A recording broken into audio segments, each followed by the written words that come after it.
Okay, we should probably say hello. I'll do like an intro for it, but it'd be good for when we start just to introduce ourselves. So, shut up and sit down.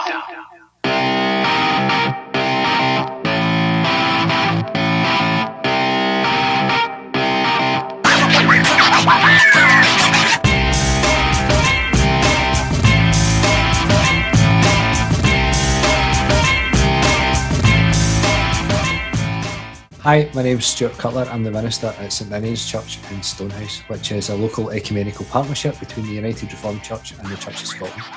As part of my work with the Church of Scotland, I'm a member of the Mission, Education and Discipleship Committee, who have decided that we want to try and share some of our experiences over the last few weeks as we have entered into lockdown and all of our church buildings have closed. So this is the first of those conversations.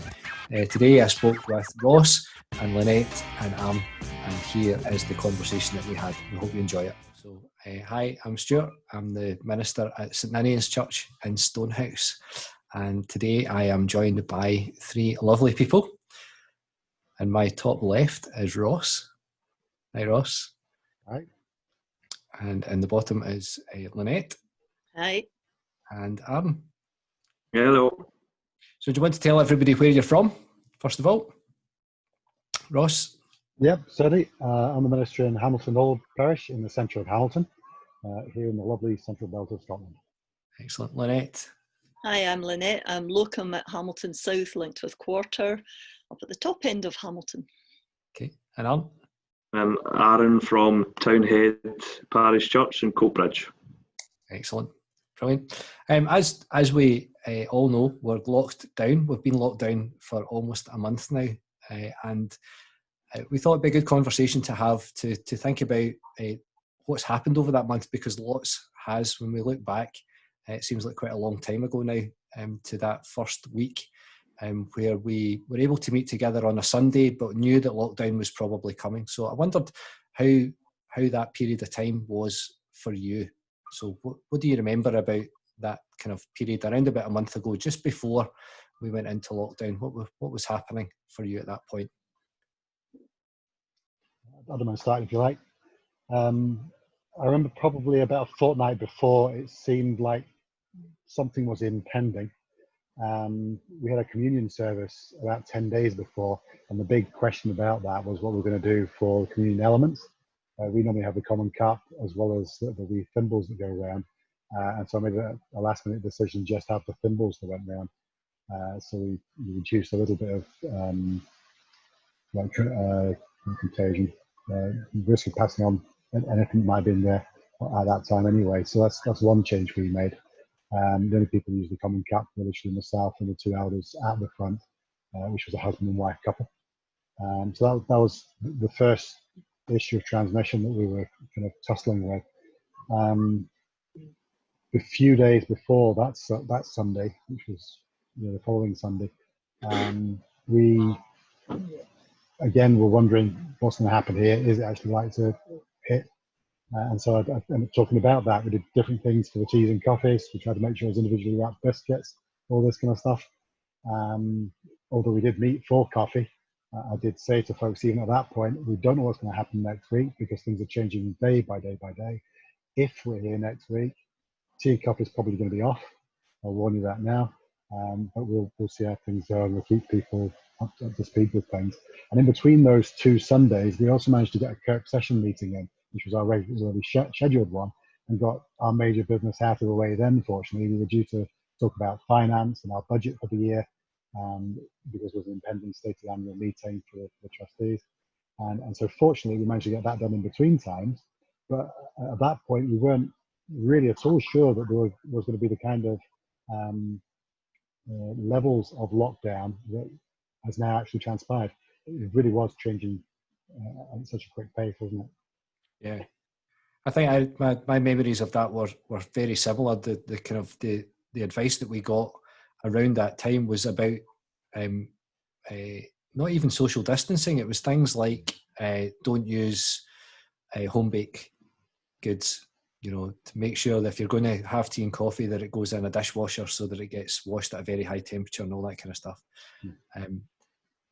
But at the same time, you know, looking around at the news thinking, hold on a minute, people in Italy haven't been allowed out for a fortnight. Now, that's next, or is it? And, you know, all that, you know, such a huge kind of unknown. And for me, the thing that really struck me that week was that most of our younger members didn't come to church. So I was faced with a congregation of about 70 older people. And obviously that, you know, they'd already been identified as an at-risk group. And I remember feeling really, really anxious that Sunday, just standing in the pulpit, looking out at the congregation, thinking, I wonder what's going to happen next, you know, and what this is going to mean, particularly for them, and all that kind of stuff. Lynette, how was that kind of period for you? It was a bit different. Being locum, I'm in a slightly different position. The communion Sunday, I was actually at Townhead because I had to do a pulpit swap with the interim moderator. So they had gone for the single glasses as well, no common cup. But then I was on holiday on the last Sunday, so I kind of missed out. Mm-hmm. And also, not being the minister, I have to kind of go with what the Kirk session decide about things. So I was kind of felt slightly thrown in at the deep end when suddenly I didn't have that last Sunday with the congregations, and then struggling to think where next, you know. So it was a bit different for me. Yeah. Aaron, what about you? Yeah, I personally, right up until probably the week before, wouldn't say there was a massive difference for us. Obviously, we were having announcements at the beginning of the service going, this is the advice from 121. And of course, when any announcement from 121 comes out, everybody starts to worry. So, you know, there was a wee bit of panic there.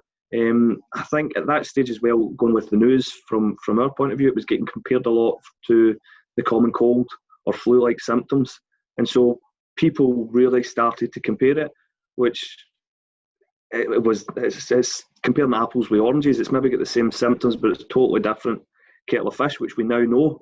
But we didn't have any of that information back then. And I would say the real change in atmosphere was the Sunday before it shut down, before all the churches were shut, where we started to see a drop in congregation members, just a few. We started to see people not wanting to shake hands, and that was when it was socially awkward not to shake hands, and now it's socially awkward to shake hands. So there was a real change then, and everybody felt uncomfortable, even sitting next to each other. So people who, you know, would sit next to each other were maybe a wee bit further apart, and you started to see things really develop from that point of view. And that's really when it started to hit home. You know, there was a feeling round about the church of, we might not see each other again for, you know, a year, and we might not even see everybody again, which unfortunately was worrying as well. It was probably, you could compare it to the thought about before war. Are we going to go to war or not? So really it was interesting from that point of view, and all the unknowns that were round about it at the time. Looking back was, you know, it was pretty difficult situation. Yeah. So I was just going to say, it's funny that you mentioned that, Aaron, because a couple of things I'd really forgotten from that time, and kind of coming back as we're speaking here. I remember making a comment from the pulpit that I really hate funerals. And I want folks to take care of themselves because I want to see them to the other end of this. We didn't know how long it was going to be. I don't know if I'd anticipated it was going to be at least a year or so, but I thought it was going to be probably quite some weeks if it was locked down at that point. And I didn't want folks to do themselves a mischief by just being blasé about it. But as you say, Stuart, at that point already the young ones have stopped coming. We probably had maybe 3 younger families that didn't turn up on that last Sunday, so they'd already started to make decisions. So yeah, there was a bit of variation in what people were saying about this. The other thing I remember mentioning, because you mentioned about the handshake thing, that just reminded me something as well. The week before I'd said, you know, if you're sneezing, make sure you use a handkerchief or sneeze into your elbow. And then, of course, the advice was coming out, well, don't shake hands, bump elbows. And I made the comment again that last Sunday. You're going to sneeze into your elbow and then bump it. Maybe you want to be careful about which side you're using to greet one another here. Maybe we'll just pray or something, you know. Yeah, namaste comes into its own there, doesn't it? Bowing and curtsying, you choose. So that all happened quite quickly then from that point on. From my kind of memory, we had the Sunday, and then kind of almost by, I think it was the Tuesday or Wednesday of that kind of week, we were moved from, advice not to shake hands and to sneeze into a handkerchief or into your elbow to, really into, we're going to go into lockdown. Although it wasn't announced, I think, for another week after that, we had the kind of preparation to start socially distancing, which is a phrase I hate. I think, we physically distance, we don't socially distance, but that's a different thing. So what, in that kind of week or 2 weeks, what were your priorities as we started to realise that we probably weren't going to meet again for church on Sunday? What were you thinking that week, Lynette? So you're coming back from holiday into this completely unknown scenario. What's going through your head at that point? What are your priorities? First of all, I didn't get on the holiday because it got cancelled. It was, how do you keep in touch with folk? I also wondered whether my position would be compromised, that they might just stop having locums. Thankfully, they haven't done that, although they have tried to curtail the payments too, but I'm glad the churches I'm with have chosen not to do that, since I am actually working many more hours now than I was previously, and even then was working more hours than I needed to, but that was okay. So it was, how do we keep in touch with folk? What do we do? What have we got technology-wise? What have the members of the congregation got technology-wise? And what can we do? So thankfully I've got an excellent session clerk up at Hamilton South, and between us, using both our skills and things, we have tried different things and are managing. We're getting by with different ways of reaching folk. Some of the things did you choose to do then? I'm trying to remember what I did the first week. I did something, and I don't know whether I just recorded an audio or a very, very short video thing. But I've just been putting it all onto PowerPoint slides, and Joanne takes it, records it, and puts it into the right format that she can to give a link to members of the congregation. But we're then aware that some people couldn't get it, so we thought about putting it on. We were going just to do an audio on a CD player, because we thought those that didn't have the up-to-date technology might still have CD players or CDs or DVDs or whatever. We were then advised that because they're metal, it wasn't a good idea to deliver them. So that kind of stopped us, and we now have improved, I hope, on our PowerPoint presentation one, and we also do the recorded telephone service, which has been great because there probably isn't anybody that doesn't have at least a telephone. So that's been a great bonus. Yeah. Aaron, what did your church do to respond? Well, to be totally honest, we were, if it wasn't for a Facebook page that we set up a couple of years ago, we would have been totally lost. We're talking about sending things out through emails. We don't have email lists set up. We don't have people who have got emails there. We've got addresses, but posting things out isn't an option. How do we get a message out? How do we get messages from the minister, and how do we edit it, and how do we get them sent across and things like that? So right away we opted for a message going out via the elders, and basically everybody that the minister had an email address for added in, and also it gets put on the Facebook page. And that's really, again, if we didn't have that Facebook page, we wouldn't be able to reach anybody. to be totally honest. So there will be churches there who haven't set up a Facebook page, and are really going to struggle with that. So for us, we're maybe not as technologically advanced as everywhere else. So we just really started to get into recording services a few months previous and sending them out again. So we were really right at the start of that, just when this kicked off, which is kind of curtailed things because we weren't fully set up. But we're learning, we're doing the best we can in the situation, trying to make sure that there's at least some message still getting out there. Brilliant. Ross, you're kind of at the other end of that scale. You already did quite a lot in terms of technology, didn't you? Yeah, we did, and in some respects, when I came to this charge, the others there, particularly on the property side of things, we're quite keen to provide the tools that the minister might need at this time. So that really helped. I can't say we're using our technology to its fullest, and certainly weren't at that point. And we were live streamed the service. We've been recording services for about 3 years. So we had cameras and lights, and they're all HD cameras. So it was fine from a quality point of view, more or less. A lot of playing around over the years. And we live streamed for about a year, but really all it was the usual very traditional style service that would be presented from that congregation. Live stream, a couple of camera shots, different angles on that, and that was what went out. We had some social media as well, so we had the Facebook page, but mostly that was just being used to advertise the Sunday service. Occasionally other events would come up as well, but that was pretty much the limit of it. So there was much more we could have been doing with what we had. But yeah, at least there wasn't a huge, great big learning curve with a lot of these kind of things. The kind of tools you needed to use, the software tools particularly, for editing things and uploading things and everything.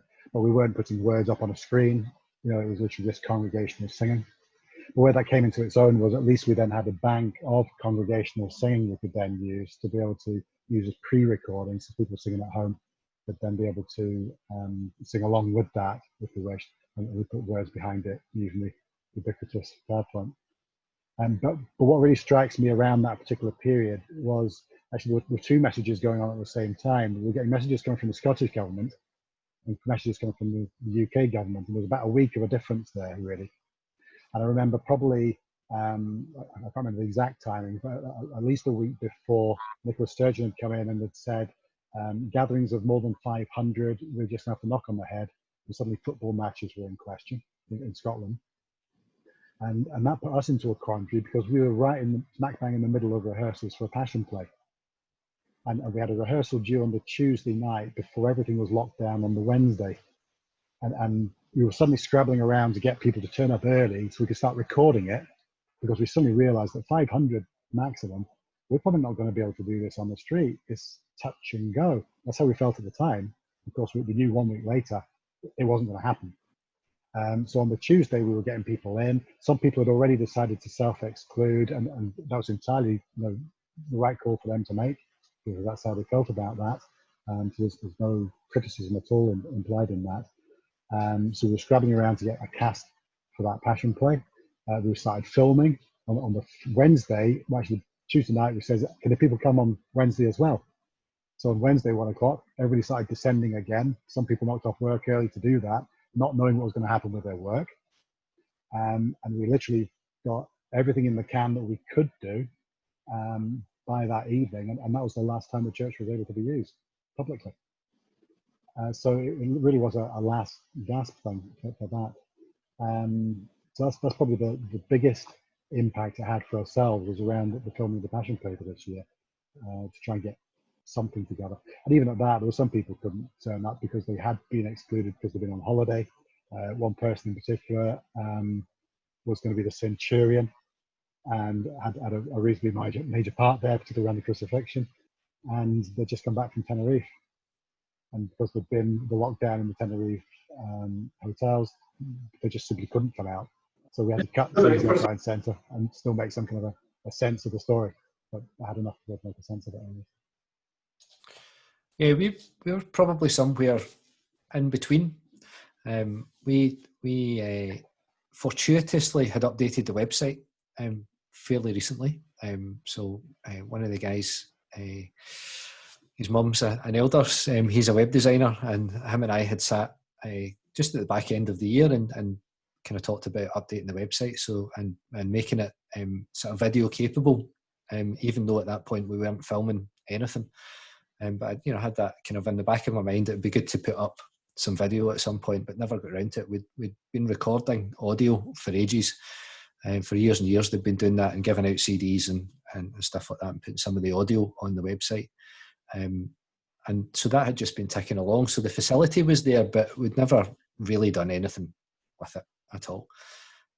So when the kind of lockdown happened, I suppose my first response was, we'll just go and film a service. We'll do what we normally do. So that first week, I was in the church with my dog collar on, standing at the lectern, just with my mobile phone perched on a tripod on 3 chairs to try and get it somewhere close enough that the sound would pick up properly. But at the same time also recording the audio, because that's what we always did. And so there'd be people, there's some quite a lot of older people with iPads and Alexas and this kind of stuff that on a Sunday morning say, Alexa, play me the service, and it it finds the link for them, that kind of thing. So we didn't want to stop that, but at the same time I thought it's important for people to be able to both see the church and to see something that they recognise. So on that first Sunday, got my, as I said, my only piece of technical kit, my mobile phone, which 10 years ago I think we'd all been scrabbling about thinking, what on earth are we going to do? But we've all got one of these HD cameras in our pockets, which is incredible when you think about that.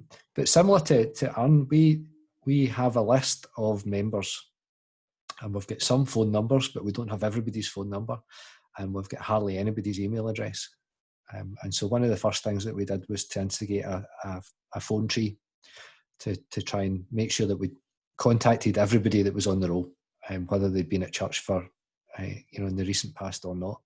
And that proved to be an interesting exercise that took a while just to fill in all the blanks. But we, it was a kind of a task that 3 or 4 people kind of got together and said, right, who's going to have this person's phone number?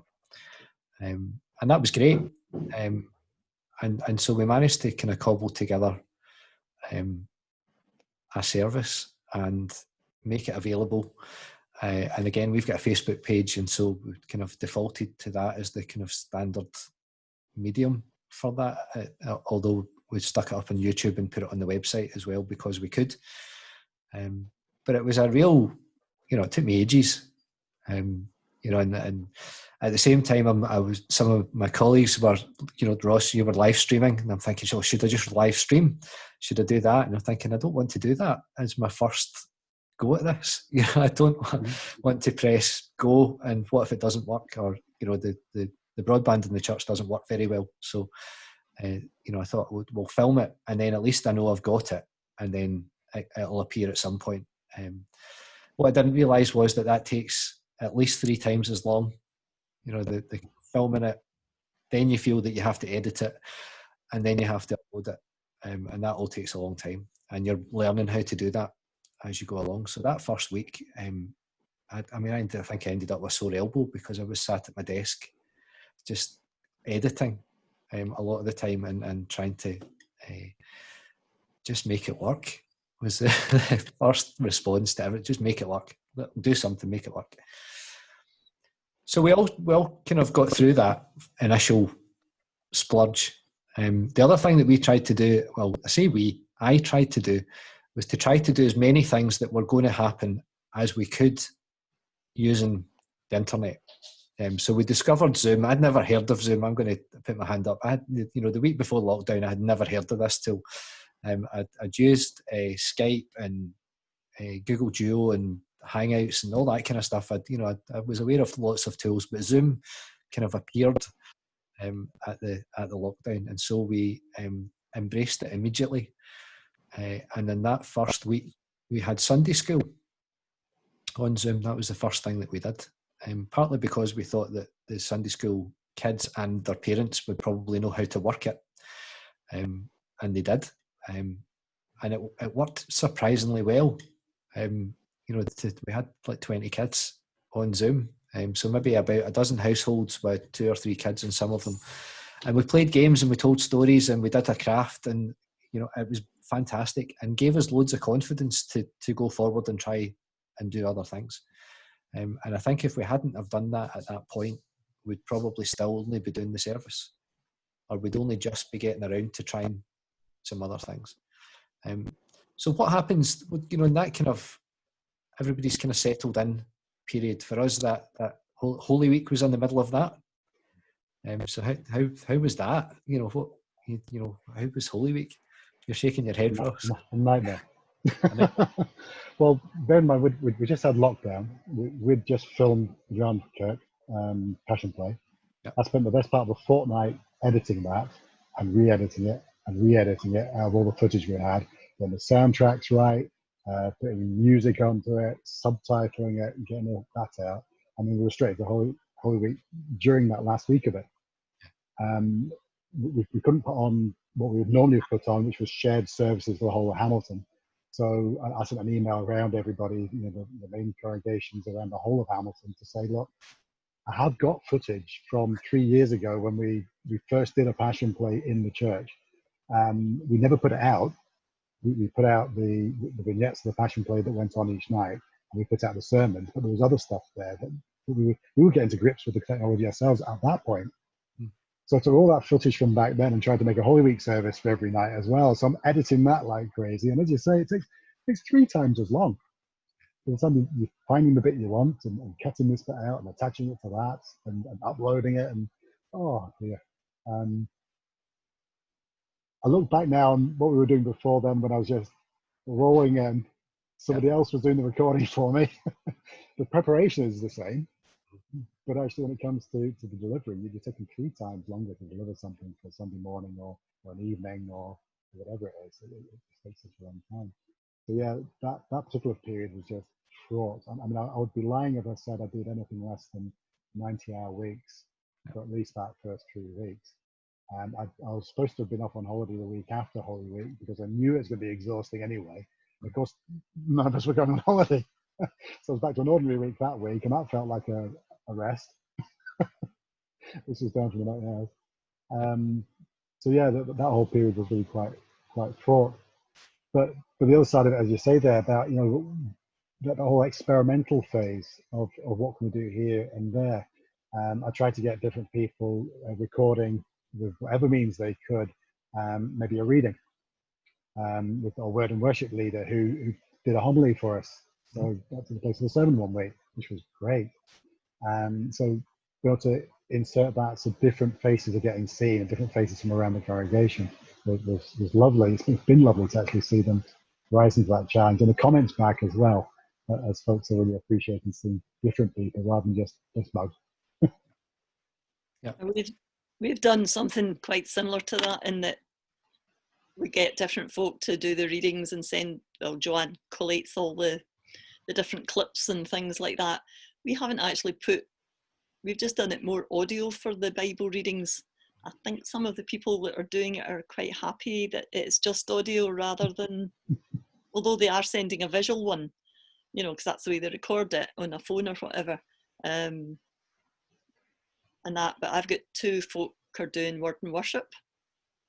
So they helped me out during Holy Week. We all watched, or at least Joanne put out the link for Hamilton Old, what you were putting on, Ross, and we all watched that. But I just did a daily reflection thing, and the 2 people doing word and worship helped me out with that as well. And it was a resource I found, and it was just the Bible reading, a very short reflection on it, and a prayer, and we did that for each day of Holy Week.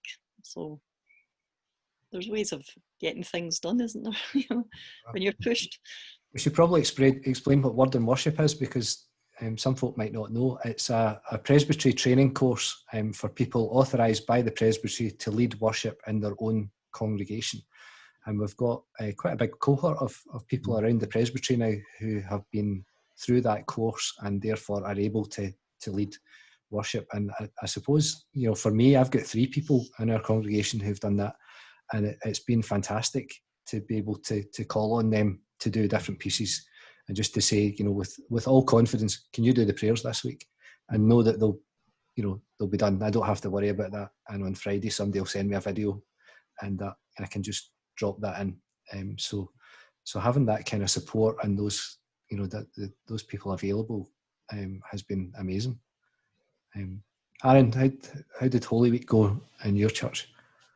Well, we were much more low tech at that point. We were still fighting with one hand behind our back. So it was messages. It was basically readings, and we put hymns in there as well. Our minister had put out the hymns, and I don't know if anybody actually sang the hymns in their house or listened to the hymns or whatever, but each person will have done it in their own way. And from there, it might even just be recalling a hymn or reading the words, basically it kind of left it up to interpretation at that point. What I would say kind of going forward from there, normally our Facebook page was quite successful. We owe quite a lot of our success on Facebook to a gospel concert which we hold every year round about Easter. Now that couldn't happen this year. But all of a sudden, we're seeing the videos resurfacing. So we recorded different aspects of it. And that's nothing to do with us. That's people tagging their friends and sending it out to people. And all these things are starting to reappear. And you're like, oh, remember that hymn? And it kind of has taken a mind of its own. Videos that were 4 years old are still getting traction today. We've got one video that's got over 10,000 people who have viewed it, or 10,000 views anyway, which is really, it's amazing. It's amazing the reach we've got just with a gospel, with something that we wouldn't have thought would have normally hit home with a lot of people. But I think, everybody's worried just now. Everybody's very concerned and they don't know what's going to happen. So it's that wee bit of comfort. And I think as well, what we've got to remember is, normally a lot of us treat church and as ministers will always say, people come in, they sit, listen to a sermon, then they go home and they go and have a week. They don't have their church throughout their week. But instead of it being 1 hour a week, church now can become 168 hours a week. It can be any time, any place, anywhere. And that's really kind of starting to hit home and make people realise it doesn't need to be an hour-long sermon. It can be a 20-minute sermon. It can be a Bible reading. It can be a prayer. It can be a group prayer. It could be just the thought of or just putting out the suggestions of things to pray for. And that's really it's the opportunities that this is opening up going forward, which is really quite exciting. And it takes its own mind. I've seen a couple of posts of people, it was God and the devil, and it's the devil saying COVID-19 has shut down all your churches, and God's saying, on the contrary, I've opened up a church in every home. And that was really quite poignant, and it's good to get that message out there. That, and I find that particularly with the what the minister put out was every person will take that and do something different with it. Yeah. As opposed to, this is how we have a church. We stand up when the Bible comes in, and we shake hands at the beginning of every service, and that's the way we do things. It's up to you. We give you the guidance, and then you go away and you worship God in your own way, in your own home, with your own family, whatever works for you. And that's really what's kind of exciting from my point of view, and seeing things like videos that are surfacing from 4 years ago that I forgot about, through no purpose or no fault of our own. Yeah, I suppose one of the great things about Facebook is every day it pops up with these memories. Yeah. So people will be seeing things that they did go to a year ago or 2 years ago or however long, and thinking, oh, we can't do that anymore. I'm going to share that. I'm going to, And the other thing we've noticed is that lots of people in our community have engaged with the services that don't normally come to church, which has been amazing. You've also had people from all over the place, as you do on the internet, friends of friends of friends kind of pop up, and some people, we did a lovely message from a guy who grew up in Stonehouse and now lives in Canada, and he's been watching the services, and he's going, that's incredible. One of the things that we did in Holy Week, and it's the only live service that we've done, we had a communion service on Monday, Thursday, and we used Zoom for that. And we deliberately used that tool because it allows people to phone in as well as to join by video. And I found it, as the person leading it, I'll edit this bit out because the dogs are about to go mad. As the person leading that service, I found it incredibly moving to think of a whole load of people, as you said, gathered in their homes with their own bread and their own wine, but all joined together. And they had a real sense of being joined together, I think possibly even more than they would have had if we'd been sitting in the church. Yep. And it was an incredible thing. And obviously partly that's to do with the timing of it and everybody feeling a bit scared and a bit separated from each other. So the opportunity to get together like that, even though mostly they didn't have the opportunity to speak to each other, or I muted everybody at the beginning and unmuted them at the end so that they could say goodbye to everybody, kind of thing. But they felt as though they were together, which is an amazing thing to be able to do for folk, I think. The thing is as well, there is these services. So just what I was saying about the videos of the concert from 4 years ago. We go 4 years into the future, 5 years, 10 years. These videos are going to pop up again, and guys are going to rewatch them. So services. So a word of warning for ministers: if you make mistakes now and put it out there, it's out there. But people will watch them and go, "Yeah, I remember that sermon. I remember," because I was really worried at that time, and that gave me a lot of comfort. And it's bringing that back to for years to come. So we're really making a change here that might stick around for years to come, and services that will be doing the work for us in years to come as well. So it's new, it's exciting. For a lot of people, it's daunting, that thought. But it's the church has changed over the years, and this is probably going to create another massive change in the church going forward. I think sorry, Lynette, when you go. The thing about older folk having their iPads, we've that there's actually people who aren't able to come to church are now actually being able to access a service that they haven't been able to do before. So that's been really good, because neither of the churches have the facility to stream or to record the services. We had just started at South recording just the sermon, because at that point it's as much as we could manage time-wise, and that was getting emailed to folk who had iPads and things, and that was fine. But now they're getting a better chance to join in church, which is good. Yeah, it's amazing. People that denied access to the internet and all that kind of thing suddenly have I WhatsApp my grandchildren, and so they have been able to join. And you're absolutely right. I think we found particularly our older people and housebound folk have been able to join in church in a way that they just haven't before, and all because we've been forced to provide for them. So there's something really good about that. So yesterday we're kind of at that point where yesterday the First Minister announced that we're in this for the long haul. This lockdown's not going to go away, at least not substantially for any time soon. So what now? What happens? What does church look like going forward, do you think? I think Sorry. We're trying to make church more accessible all week long. We have there's a church Facebook page, but I've started another one called Locum's Lookout, which is a closed group so that we know who's on it and who's commenting on it and such likes. and I put up maybe a verse for the day. It was the tradition in South to have a Wednesday morning service, which had just reached 29 years, and they do it 12 months of the year. Over Christmas is the only time they don't do it. And I thought, oh, it's such a shame for that to stop happening.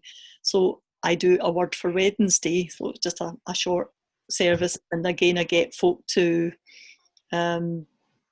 record stuff, and we're hoping that some of the folk that normally lead that will be brave enough to have a go as time goes on.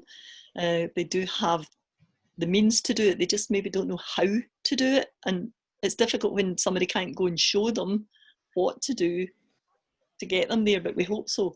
And as for the hymns, we get the organist, who's just a young lad.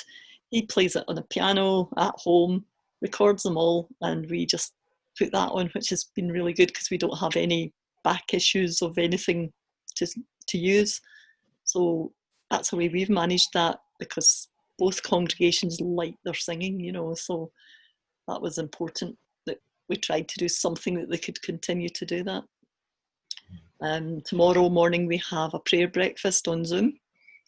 On a Monday evening they usually have a prayer group, so we do that on Zoom, and they have a lot more folk coming to it and joining in, even if they don't actually participate. We've had to maybe think about the format and how we do it slightly differently, or at least the people who normally run it anyway. So we're trying to do something so that people keep in touch, and I think and we've got an app, what do you call it, WhatsApp group, prayer group, which is there daily. Some people put up prayers, others just an amen to say they've read it and have prayed the prayer. So I think we're keeping in touch more than we did before.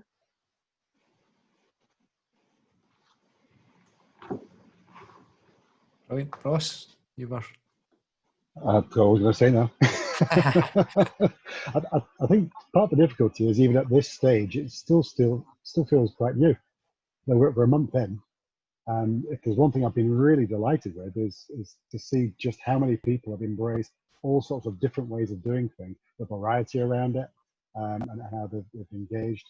But I think probably the thing for myself that I've really tried to prioritise and hope to keep prioritising is that little bit of the familiar. In the midst of all this innovation, how do we keep some kind of familiar? How do we keep a heartbeat of something going on?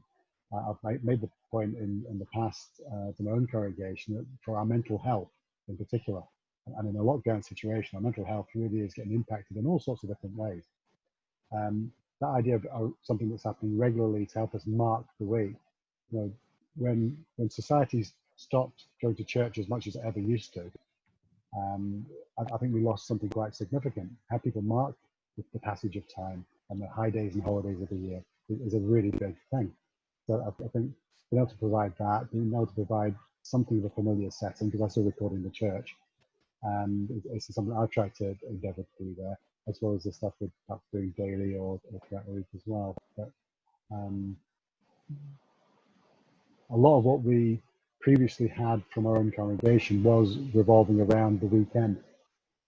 Had all sorts of events in place in the halls, but it was mostly at the weekend a lot of things happened. So try not necessarily to directly replicate that, but at least maintain reminders of that, I think has been really quite healthy for people. So that's been our priority, and probably will be for that little while, as well as exploring some new things, but keeping the pattern. Yeah, I suppose my nod to that has been that we post the video on a Sunday morning. So we've moved it an hour earlier. We've moved it to 10 o'clock instead of 11 o'clock. And that's because Sunday school's at 11 o'clock. So I want to make sure it's all posted, and so that I'm not trying to do that at the same time as Sunday school. But I've had a real kind of sort of battle going on in my head. I said at the beginning that I started off, that first service was recorded in the church. You know, I was there, dog collar, standing behind the lectern, you know, where I would usually have been, kind of thing.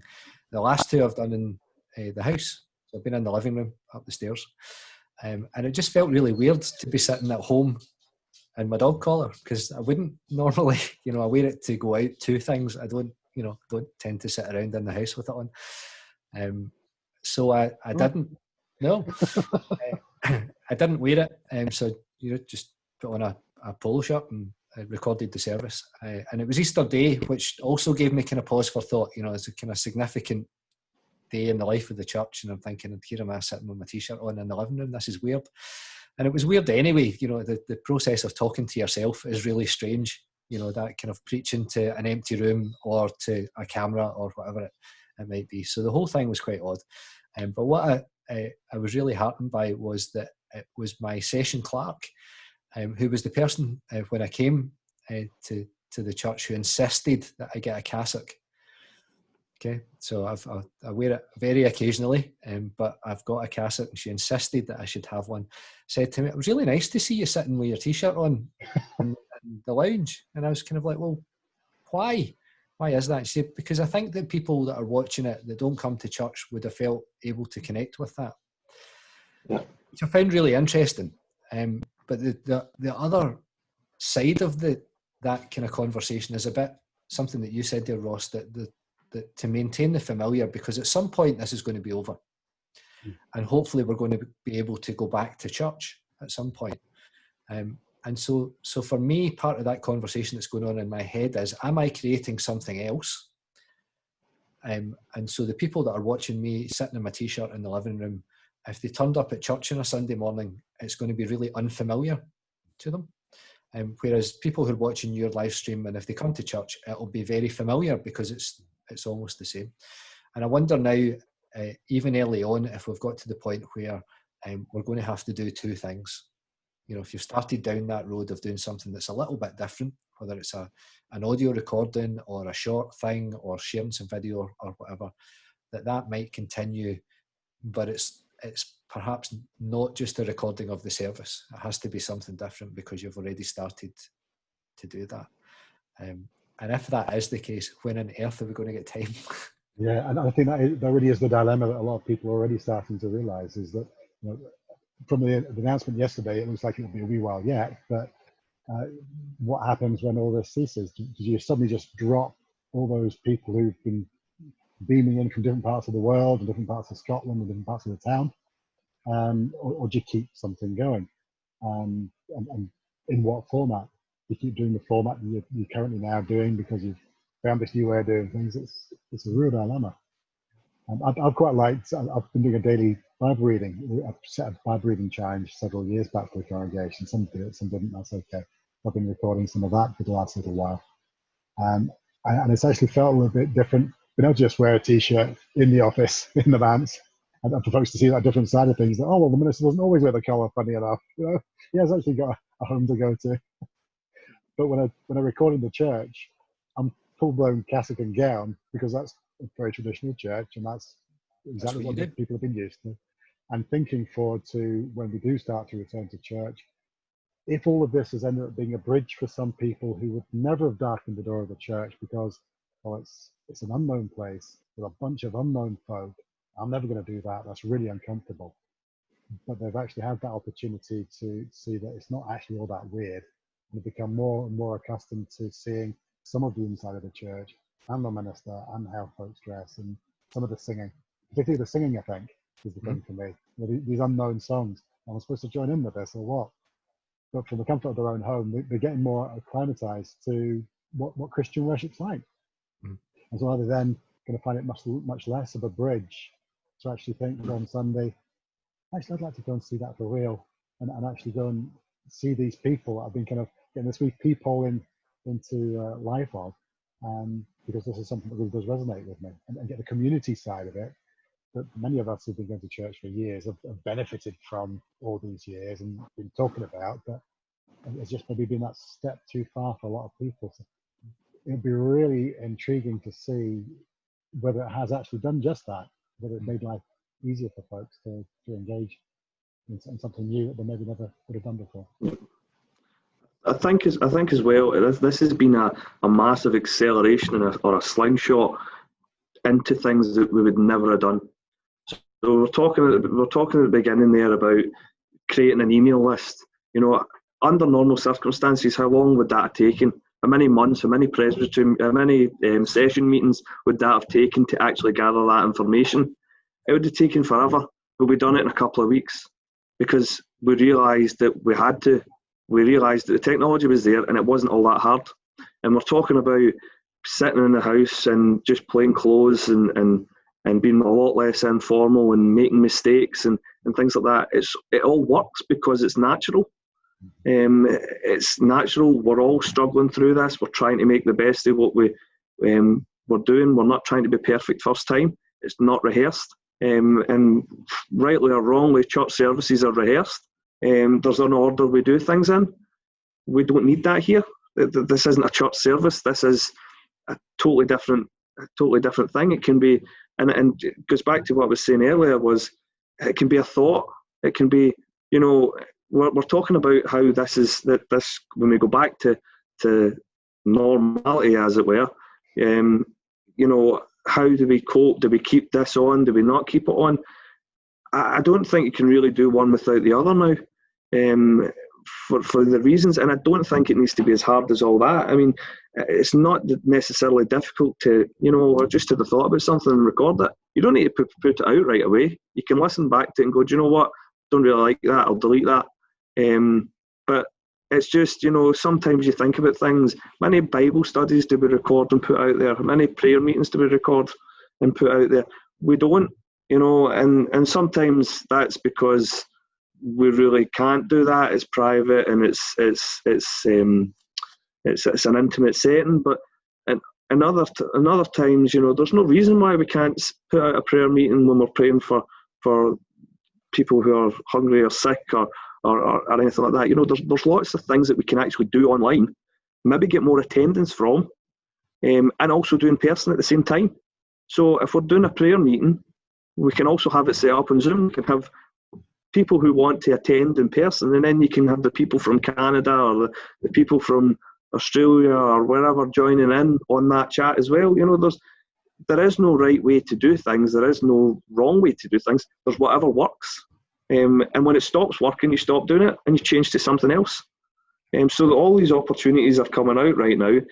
People are, and that's what's so surprising for me from a Presbyterian point of view, is we don't like change, but yet we've got all these Zoom conferences and people who didn't know what Microsoft Teams were and Zooms are doing that. You know, we're talking about wearing, people who want you to wear a cassock don't, you know, are saying it's great, you're natural, you're in your own house, and we're reaching out to people. We've never done so much evangelism in all our days. You know, we're in every house, and that's the great opportunity here. So if we don't capitalise out of it when we come out the other end and we have more people sitting in the congregation, then I don't know what we've done, because there's nothing we can do, because it's so easy, and you don't even need to listen to one service. You can listen to two services, or you can go to the Bible study for another church, and you know, it's free, it's natural, and if you don't like it, you move, and you're not constrained to your local area, which is really promising looking forward. So I think going forward, it's what we've been saying all along, is there's all these options here. Now people have used them, there's no excuse to go back the way. A cartoon the other day, somebody sitting back in the church, and the guy saying to his wife, you know, this is nice, but I missed the fast forward and the mute button. Yeah, I saw that. Maybe we might just need to think that when we go back, maybe the format we were used to will have to change so that we move forward. I mean, the Church of Scotland were doing their radical action plan. Well, we've been forced into it, haven't we? You know, we had to do it differently. So maybe when we go back, it will be different in how we conduct Sunday worship. People might not. It'll be fascinating, whatever happens, isn't it? Yeah, it will. So we should probably come back in 6 months and see what's happened. Well, have a catch up. That's brilliant. Okay, thank you for your time this afternoon. It's been a brilliant conversation. Yeah, great. Thank you very much. Thank you. Thank you. We hope you found that an interesting and enjoyable conversation. It was good to see the parts that we had shared and also the parts that were different for each congregation. We'd love to hear from you, so if you resonated with some of the things that we said, then please leave a comment on our Facebook page at Hamilton Presbytery. We'd love to hear from you. Thanks again for joining us.